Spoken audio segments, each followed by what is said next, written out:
This evening, we have as our guest Thomas Packner from Ham Radio Outlet, right? Ham Radio Outlet in the Milwaukee store, sales manager. I got the title right. Is that right, Tom? Yep. Okay. And then we got Dan, Lieutenant Dan, or just Dan? Lieutenant Dan. It could be Lieutenant Dan. Okay. You have to have legs though. You have no legs. I think you should be Lieutenant Dan. So. It's All right. Anyway, they're with us. We know the history of this, that we were all kind of disheartened at the fact that the Milwaukee AES store went out of business, and well, that was the end of that. And then all of a sudden, a silver lining came along that the Ham Radio Outlet came along and bought the store out, and not only bought the store out, but decided to make it the largest ham radio store maybe in the country. We're going to find out more about that in our meeting tonight. Tom and Dan, you guys can just roll right in there. So tell us a little bit about the roots of ham radio, or your roots is in ham radio. How long you've both been hams, and are you locals down there in the Milwaukee area? Tell us a little bit about yourselves, first of all, starting out. Okay, well, I've lived in Southeast Wisconsin my whole life. I was first licensed in '93. I was working for a Radio Shack down here in Milwaukee, and one of my coworkers was Gary Lofsky, K89YTV. And he always had these cute little radios, and he said, well, get your license. So I got myself a board in Westbrook, and within 6 months, I had my Tech Plus, and haven't stopped since then. Mainly, I operate like HF now, doing like digital modes, like JT65 and JT9. That's my kind of my thing right now. Cool. Yeah? My call sign is N9ASAE, NASA with an I, or a short answer. I got my license when I was with the U.S. Coast Guard back in 1990. I was out in Seattle at the time. I first called it KB7UEX, and that was the second time to do more code with that. So after I retired in 1999, I settled in Wisconsin with my wife from White from the Wisconsin area. Raised my call sign to an N call, managed to get N9ASA, amateur astronomer as well. And I just retired last March with blog graphic as an electrical engineer. And then Tom called me up one day, asked if I wanted to work part-time for him, or even full-time. I go, yeah, so maybe you start out. Wow, what an offer. That sounds great. And the fact that, not everybody has the code under their belt, but obviously you did that. And what was it? It was not the National Guard. It was Coast Guard. Sorry, Coast Guard. So that's really cool. And I had a friend of mine that was on Curry Island, ham radio operator for it. I don't even know if they still have that station there or not. They had That's long gone. Okay, long gone, but there's a lot of creepy things on Curry Island. I think you want to walk around there much anyway. All right, well, tell us a little about the national franchise of Ham Radio Outlets. You've been around a long time, and where the stores are at. I know there's one in Burlingame, California, and other places, maybe one in Vegas. I'm not sure, but where are all the stores located? You know where they're all at? Yeah. Well, keep in mind, I've only been with H-Grow since August 1st. So it's a family-owned business. It was originally owned by Robert Ferrero, Bob Ferrero. It is now owned by his son, his wife, and his daughter. So it's still a family-run business. There's 14 stores. There's like 6 in California, Phoenix, Denver, Plano, Texas, Atlanta, Georgia, Woodbridge, Virginia, a bunch of Right. Denver, Colorado, Newcastle, Delaware, Salem, New Hampshire. I'm reading off the book here. I'm deep for myself. And there's 14 stores overall. With, like you said, We're 14 now. We're number 14. We're the largest ham radio store in their franchise. And we're practically one of the largest ham radio stores in the country. Maybe even in the world. No one else has a showroom as large as That was my third question for you. You already answered it then. Are you biggest in the nation, man, maybe in the world?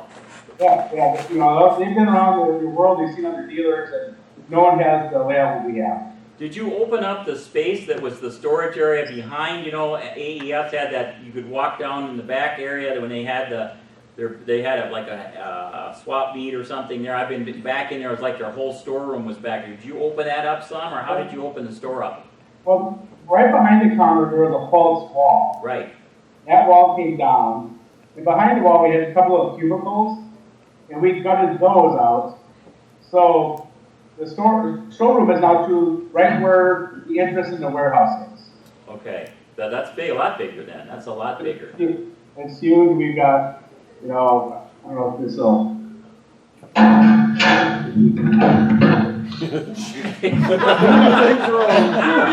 Just fell off the Oh, yeah, it's much bigger All than right, great. Wow. Wow. Wow. You're messing around. Where's Oh, the yeah, shopping it's- carts? And the intro philosophy is everything is in the store. The only stuff we have in back is we have too much already out the store, or if it's just too darn big, like an Icon 7851 or something like that. Okay. No, that would make sense. And everything is priced. Right. So why was the decision made to purchase AES in Milwaukee? Why did they decide to do that? Well, One in the Midwest? Bill DeGeris approached Ham Radio Outlet. You all know Phil from up there. Mm-hmm. And he no longer, from my understanding, he just no longer wanted to be in the ham business. He's a little bit older, and just wanted to concentrate on his, sports shop and his auction business and farms. He was never a ham. He bought it because he has, a strong relationship with his cousin Terry. So he just kind of let us do our own thing. But he decided it was time to, to get out of the radio business. So he contacted H-Row. H-Row did not contact AES. And they made a deal. H-Row bought, the assets of Amateur Electronics, like, the radios. And Phil made them a deal on rent for the Milwaukee location. And they said it was a good enough deal that they said, well, we'll open a store here too. So H-Row didn't really buy AES. They bought the stock and then put a store in where we were already headed. Okay. That makes sense. That does make sense. Well, again, we were pretty happy about that whole turn of events because we were going to lose something and now we ended up with something even better. So that nobody can complain about that. I found out about it on July 1st. I was handed letters stating that AES was closing at the end of the month, Right. and I didn't know what I was going to do until about a week and a half later. The H-Row guys came in, interviewed us, said, "Hey, this is what we're doing." Saved it all for us. So there Wisconsin. are a couple things that people want to know. This is some questions from Joe. He always cues me in with questions for these kinds of things. And Okay. maybe you already know what he maybe sent you the questions already, but in the old days, they let people check out used rigs. Is that a possibility with Ham Radio Outlet, or do you guys do things like that where they can check out a used rig, or do you take trade-ins or anything like that? We do trade-ins, and also a new thing is we do consignments also, Really? which is something that AES never did. Used radios, I believe you have 30 days. If you don't like it, bring it back. We'll give you your money back as long as you haven't blown it up. And same with consignment. If you buy a consignment piece, you have 30 days. The guy we're selling it for, misrepresented it. You can always bring it back. We'll give you your money back. That's awesome. So just to check out a 7851 and okay. All right. Well, that's great. Now the other follow-up question that goes with that, because this is one of the things that has been really lacking. I know towards the end there, it was really difficult to find repair. That AES really did not do any repairs anymore. So I had a Yaesu radio that I would lay hands on all day long and try to fix it. Even our best guy here in Fond du Lac couldn't seem to figure out what was wrong with it.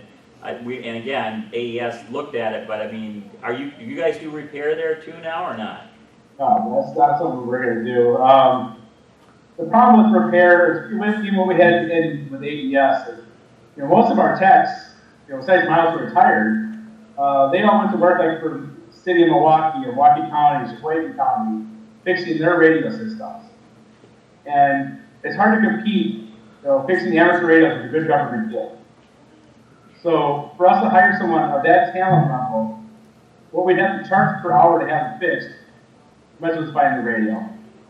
No, yeah, it's a lot easier. Okay, got that. So There's still Burkhardt, they do the radio repair out in South Dakota, and that's about the only place, besides going to right to the manufacturer. okay. Yeah, so we haven't found the perfect answer for that yet, but again, I unfortunately have a 10 tech as well, so good luck with that. So, all right. Very good. All right, so the big question too, I think maybe you answered that one too, but how many of the old AES staff stayed on board through the acquisition, or did any of them get to stay? Well, the branch stores, there's a handful of them were offered jobs with other H2O stores. Most of them, they didn't want to leave their homes. I know one guy's still thinking about it. In Milwaukee here, the whole administrative, people are gone, of course, because that's just duplicated. And most of the sales staff is the same. Gary Lofty, who was here for 20-something years, he retired. Jeff Guile, he's not with us either. But we saw from the old group, most of my staff is fairly new. Paul's still here, Paul Cervetsky. Right. 14 years. So Paul and I, who of the old guard. Yes, absolutely. Been there for a long, long time. For the H2O, they've been training us in the H2O philosophy. About it's customer. They've been deprogramming the AES out of us. Because towards the end of the AES, there's a lot of guys that are burned out. Right. It wasn't a pleasant experience. Making sure that that's not going to be in this store. So every year, AES had this tradition in the spring. They had, it's in the spring, I hope, right, guys? For the Ham Fest, they had, what was it called? Superfest. Are you going to continue that as a tradition, or is that all long gone now? We're going to look at doing something next fall. We're going to move it out of the springs, being so close to Dayton. We haven't set a date yet, but we're looking maybe end of September or early October next year to do some kind of big event again. Awesome. Okay. But what we are doing this year, though, is the first 4 Saturdays of October, we're having grand opening parties. So from 10 to 5:30, October 1st, 8th, 15th, and 22nd, come on down. The first Saturday is going to be Hazen. Second Saturday, ICOM, Kenwood, and the fourth Saturday, MFJ. And we'll have, refreshments and deals. We're trying to get fireworks into as well. Okay. Yeah. Cool. Awesome. So you're going to be giving away radios then, right and left? Sure. Yeah. Should they commit to that in writing? Okay. Let me open it up to the other hands in the audience, see if they have any questions for you guys right now. I'm pretty, again, it's great you're here tonight. Anybody out there got a burning question for Tom or Dan here? Yes. In the olden days, you used to go to Hamfests and set up and sell radios. You'd have stacks of radios. AES would have something and somebody else. Would you be willing to do that at certain Hamfests around the area? Did you hear the question? No, media translator. Okay. So the question was, in the past, they did say you did hear it or didn't hear it? They didn't hear it. Okay, so in the past, there were situations where there'd be like a swap meet or a Hamfest or something, and the dealer, the vendors would come out, so AES would be represented, they would bring radios out to sell, and those kinds of events. Would that be something you guys would be in, maybe the West Dallas, swap meet, or the one over Waukesha that's every year is pretty big? Would you be represented at those, ham radio outlets somewhere with? We're talking about it. There's, gotta make sure we have enough staff to do something like that. There is they have a portable setup for Hamfest that, they send to us. So it's something we're looking at. It's still too new right now for us to confirm that we're gonna do anything, but we want to. Okay, all right. Well, at least that gets us closer. Your question. Another question. Yeah, gift certificates, if we got a gift certificate, can we still use those or not? Oh, for AES? For AES? Well, let's say they got, because I have one of those. If you had an old AES gift certificate, are those no good anymore? We did not purchase the amateur electronics like this. Okay, so they're just basically a worthless piece of paper right now then. Got it? Yeah. Okay. Unfortunately, there were talks about it, but I don't know whatever happened. It broke down, I guess. Or Right. Okay, good question though. Other questions from the audience? Anyone else? Yes. Did you keep all of the AES stores open that you acquired? Did you hear that? Yeah, the only store that was converted to a ham radio outlet store was Milwaukee. The other 3 stores were shut down. Wow. Okay, good question, Ron. Anyone else? All right, very good. Well, listen, how much additional stock would you have in the store then? I mean, you obviously opened it way up, but if we go down there now, I haven't been there yet. I think Joe was there, and actually, I think or it's either that or send us your video, which I can play later. But it's really a cool video. But somebody that actually took a trip to the store. But what kind of other things would we see down there that we would have normally seen at AES? Well, H-Road carries more lines of products. Like, for example, today we got Rig Expert antenna analyzers, and we got about 6 different models of those in today. I might like SDR play is new for us too. That's a basically software defined HF receiver for your computer. Yeah, those things are flying up. Yeah, they're flying up all over. You can't keep them. Well, we got plenty of stock, but we got We get your info. Correct. And plus, MFJ, we've expanded, I say at least 30 to 40 new MFJ items that we never carried as AES. There's a wider selection of stuff. You can see there's more. There's just more, okay. It's amazing. I still walk in here and can't believe this was the old AES. Yeah. So yeah, I asked you earlier, and I think that one of the things that I noted when I went down there, that it was pretty sparsy as far as customers. But you're saying it's just been wild. Lots of people coming in, a lot of traffic, a lot of sales going on. Yeah, especially our Saturdays have just been incredible. It's just it is now what AES was like 15 years ago. Wow. So are you open only 5 days or 6 days a week, or are you open 7 days a week? We're up there 6 days a week. The new thing is, AES always closes at 3 on Saturday. We're open till 5:30 on Saturdays now. Sweet. Yeah. Like that. Anything else for the good of the group here, guys? I have no nodding heads here, so. Tom and Dan, thank you so much for taking some time with us tonight to be on Skype. And I look forward to coming down to the store and meeting you personally and looking at all the good stuff. And I'm probably going to salivate over most of it there. One thing about ham radio operators, I don't think we ever have enough stuff. We always need more stuff. So True. you got plenty of it. So, and again, give us your web location again. You have a web address. And what is that again? And it's www.hamradio.com. Perfect. All right. HamRadioOutletTech.com? No, it's hamradio.com. Wow. Okay, excellent. Hamradio.com. www.hamradio.com.